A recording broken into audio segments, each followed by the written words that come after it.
What's up, everybody? Today we're going to be talking about the Glock Gen 6. It is finally here.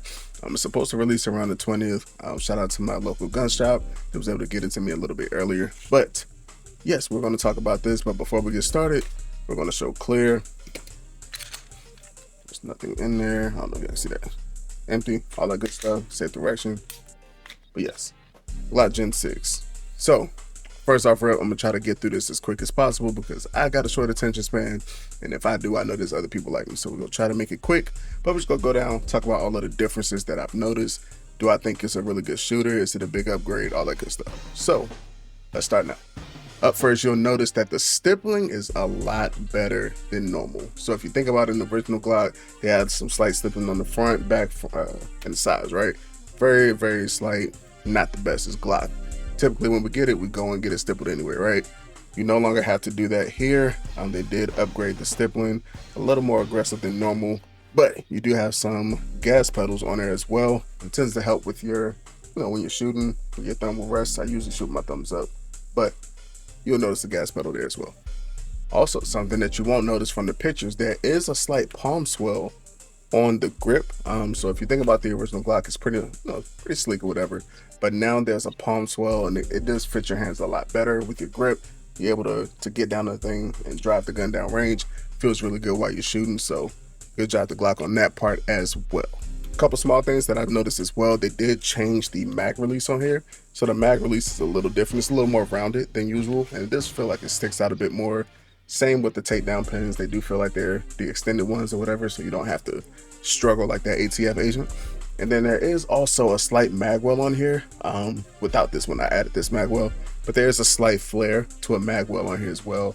I make sure I put that in the cutaway video, but that is pretty nice to have as well. It's not going to make you feel competition ready with your reloads, but it does help a bit.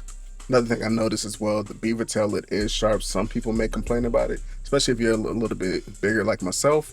That beaver tail is going to dig into you, so some people may shave it down, but it does have a beaver tail, keep you from getting that slide bite. It's pretty solid, so shout out to Glock on that one. Biggest difference I've noticed, you do have the flat face trigger. So Glock, they didn't really change the trigger pull and all that stuff per se, but to get a new trigger shoe feels really good. If only it was a performance like setup, the Glock performance trigger, I would really like that. But just to show the take down, all that good stuff, take up.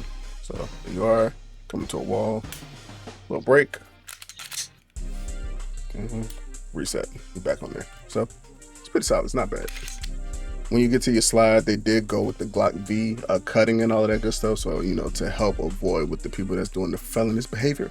So this pretty much is a Glock V slide. They did revert back to the Gen 3 recoil springs, so that's something to notice as well.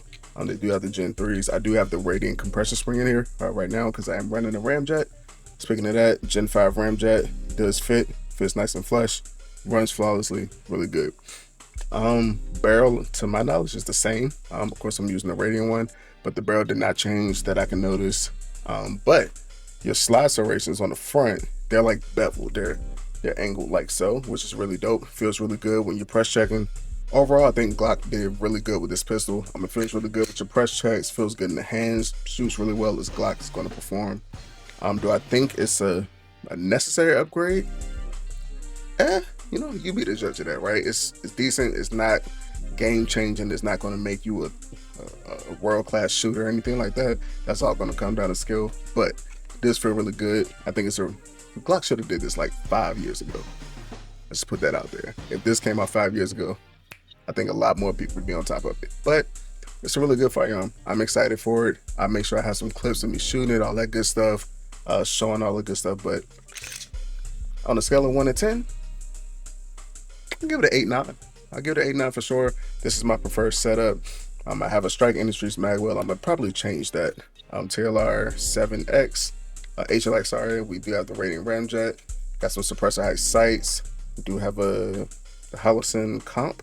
And if you did notice, like I said, the obvious cut is different, so it is kind of a direct mount now. But yeah, this is like perfect for me, right?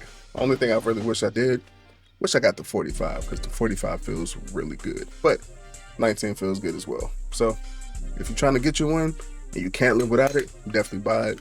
If you think you're going to get it and you're going to get a major upgrade, it's not that, but they are nice upgrades in the Glock. So you be the judge of that. Again, it's the Glock Gen 6 19.